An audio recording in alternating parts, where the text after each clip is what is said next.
ગબ્બર ઠાકોર અને વીણા ઠાકોર આવી રહ્યા છે તેમના ફાર્મ હાઉસમાં।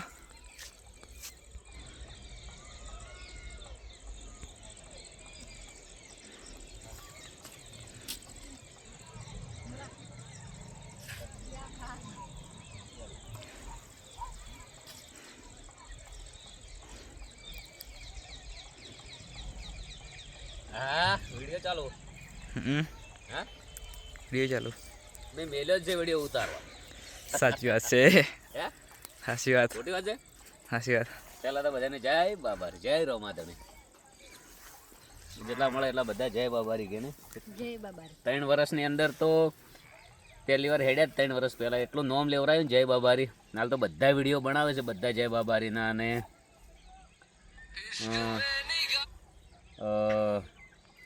કલાકાર લાઈનમાં તો મારા અંદાજે તો હેડ્યા છે ઘણા બધા, પણ મેં જ્યારથી જોયું ત્યાં તો ફર્સ્ટ ટાઈમ આપણે હેડ્યા હતા। એના પછી તો હાલ તો ઘણા બધા લોકો હેડે છે। રોમાપીર એમનું પણ સપનું પૂરું કરે એમનું અત્યારે આવી જશે। જો દેશી પ્યોર જે કુદરતી આપણને જીવવા માટે જે ઓક્સિજન આલ્યું છે ને એ પ્યોર મળે છે, ગટરનો કે એવું બજાર જેવું નહીં। આ જો એરંડા હે ને અને ખાલી પેલે સૂરજ બતાવજો, સૂરજ નજારો બતાવે। હા હા અને કુદરતને આપણે જે ગુણ ગઈએ, જે રોમાપીરનું વારંવાર આપણે નોમ લઈએ એનું કારણ એક છે કે જે રોમાપીરે આપણને આલ્યું છે ને, જો ઓખો આલી છે, કોઈ લાઇટ બિલ કે એવું કોઈ લે છે ચાર્જ ના, એમની આપણે પોણી આલ્યું છે કુદરતે ગમે તે રીતે બરાબર। પછી આપણને જે રોજ સૂર્ય ભગવાન અજવાળું આલે છે લાઇટ, એનો કોઈ લાઇટ બિલ આવે છે નહીં। જે કુદરતે આપણને આલ્યું એટલે એના ગુણ ગાવા જોઈએ આપણે, એનો ઉપકાર કદી ભૂલાય નહીં, એ આલે નહીં કદી ઓછું આલતો નથી બરાબર।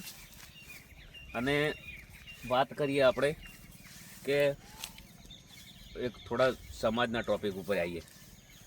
જે શરૂઆત કરી ને સેનાની એટલે એમનો ખૂબ ખૂબ અભિનંદન, પણ એ ટાઈમે આપણે ઘણા બધા સમાજના ગીતો ગાયા છે ખૂબ જ। ઠાકોરો મારા ટ્રેક્ટર ફેરવે તો લાગે જબરા, ઠાકોરો મારા ભેળા મળે તો લાગે જબરા।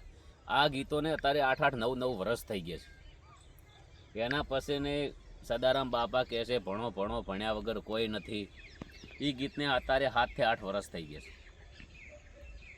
એટલે ઘણા બધા સારા કાર્ય કરેલા છે, ઘણા બધા અમારા બહુ જ સારા કોમ છે, એ તમને દેખાતા નથી। ખાલી ગમે તે રીતે ગબ્બર ઠાકોરને તમે કોઈને કોઈ રીતે ખોમી ગોતી રહ્યા છો। ગબ્બર ઠાકોર 4 ફોલ્ટમાં આવે અને પાડી દીધું, એટલે તમને હજી ખબર નહીં હોય। લગભગ આ સંગીતમાં તો મને વરસ થઈ ગયો લગભગ 10 થી 15, મારો પહેલી વાર વિરોધ નથી, એટલે તમે ગમે એટલો વિરોધ કરશો ને તો મને કોઈ ફરક નહીં પડવાનો। જેમ કારણ કે મને ખુદને ખબર છે કે હું સાચો છું, હું રોમાપીરને માનું છું બહુ, અને મારો ધણી કોઈને કદી હું એને નમ્યો છું તો બીજાને દુનિયા આગળ શું કેમ ઝૂકવા દેવો, શું કેમ પેલું કરે। એટલે બધાને જય બાબારી જય રોમા ધણી।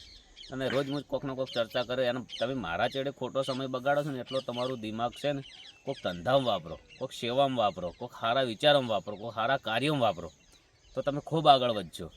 ના કે બાકી મારી ચર્ચા કરો તો તમે મારું પાપ ધોવો છો, એમાં તમને કોઈ ફાયદો થવાનો નથી। અને તમે ગમે એટલે મારી ચર્ચા કરો એમાં મને કોઈ નુકસાન પણ નથી થવાનું। એનું કારણ છે કે જો અરે હું રણુજા હેડે દર ફેરા મને કોઈકનો કોઈક ફાયદો થતો જ રહે છે। હાલ મારું 2 મિલિયન ગીત થયું। રોમાપીર કુદરત કહે છે કે તમે કોઈકનું કોઈક કાર્ય કરો, ફળ તો હું તમને આપી દઈશ, અને એ આલી જ દે છે। કદી રોમાપીરે જીવનની અંદર કોઈ એનો ભગત થયો ને આજના દાડા સુધી એના ભગતને કદી રોમાપીરે નારાજ નથી કરી। તમે એમના ઇતિહાસ જુઓ। હવે તમે એમ કહો છો કે આ સમાજ ભેળા બેહો, પેલા સમાજ ભેળો બેહો, ફલાણા સમાજ ભેળો બેહો, રોમાપીર કેના ભેળા રહેલા છે એમને તમને ઇતિહાસ ખબર છે। હવે રોમાપીરને પોતાને કોઈ આભડછેડ લાગ્યો નથી તો તમને ક્યાંથી આભડછેડ લાગે? તમારા વિચાર બદલો, વિચારધારા બદલો। આ સમાજ પેલી સમાજ ફલાણો સમાજ, આપણે એક પહેલાં તો માનવ છીએ, માનવથી મોટો આ તો ચલો કે એક ટૂંકો દાખલો આપીએ। હવે કહેવાનો મતલબ કે કોઈ બી હવે હાલ છું હું અને નાનો હોત અને કોઈ બી રીતે હું ખોવાઈ ગયો હોત અને કોઈ બી બીજી સમાજમાં કોઈ બી રીતે હું રહેતો હોત તો પછી એ સમાજનો ગણો। અને કોઈ બી વ્યક્તિ હાલ કોઈ બી સમાજનો નાનું છોકરું આપણને જડે, કોઈ બી બાળક આપણને મળ્યું તો આપણે લાવીએ તો એનું નામ પછી આપણું લાગે પાછું। હવે અનાથ આશ્રમમાંથી ઘણા બધા જે મા બાપને છોકરા બચારાને નથી હોતા એ લઈ જોઈએ છે તો એમના પાછળ એમનું નામ લગાવે છે। જન્મ થયા પછી આપણી બધી વાળા નાતી જાત બધું આપણે બનાવેલું છે બાકી કુદરતે કોઈ થપ્પો મારી મેલ્યા નથી તમે હાર્યા છો તમે હાર્યા છો. એ કુદરતમાં જીવવા માટે માયાજાળ છે ને આ બધા વાડા છે. એટલે આપણે મોનીએ સમાજ બી હોવો જોઈએ, નાત જાત બી હોવું જોઈએ, બધું આપણે સમજીએ છીએ. પણ એટલું બધું પેલું ના હોય કે હું જ છું. આપણે જઈને આપણે બીજી કઈ જગ્યાએ જન્મ લેશું, આપણો અવતાર કઈ જગ્યાએ આવશે આપણને કોઈને ખબર છે નથી. સોચ વિચાર સારું. ઘણા લોકો કહે છે કે તમે આમ છે, ભણ્યા નથી ને તેમ છે ને ફલાણું. તમારા કરતાં વિચાર અમારા ગણા સારા છે. અમે કદી કોઈનું ખરાબ કર્યું નથી, કરશું બી નહીં. તમે પહેલાં તો ખરાબ કોમેન્ટ તમે જ લખો છો, બરાબર? બોલો શું કરવાનું? આમ છે ને મારાથી ના બોલાય ને એવા શબ્દો તમે લખેલા છે. એટલે બધાને જય બાબારી, જય રોમા ધણે, જય અખતમાં. વિચાર સારા રાખો, રહેણી કેણી સારી રાખો, અને કોકની નંદ્યા કર્યામાં શું મળશે? જો રોમ હારા હતા એમના વિરોધમાં એટલું મોટું આખી લંકા હોનાની અને 10 માથાળો રાવણ હતો એમના, પણ એ સત્યના અમે હારી ગયો કહેવાનો મતલબ. એટલે બધાને જય બાબારી, જય રોમા ધણી, જય અખતમાં. અને સમાજના છોકરા થોડા ઘણું કાર્ય સારું કરવાનું માગે તેમને ટેકો આલો. એમનો વિરોધ કરવાથી તમને શું ફાયદો? બસ આટલો જ મેસેજ છે મારો. જય માતાજી, જય બાબા. અત્યારે જો ફાર્મ હાઉસ બતાવું શું ફરવા આવ્યા અત્યારે, અને કેવો સમય છે જુઓ ખાલી. આ છે ગોમડું, હે ને? રીના ઠાકોર, જય બાબારી. પેલું સદારામનું ગીત તમારું બહુ વાયરલ થઈ હતું, ગાઈ નાખો ને. હે મારા ઠાકોર ને કહું, સદારામ બાપા એમ કે છે ભણો ભણો, કે ભણ્યા વગર કોઈ નથી. જય બાબારી.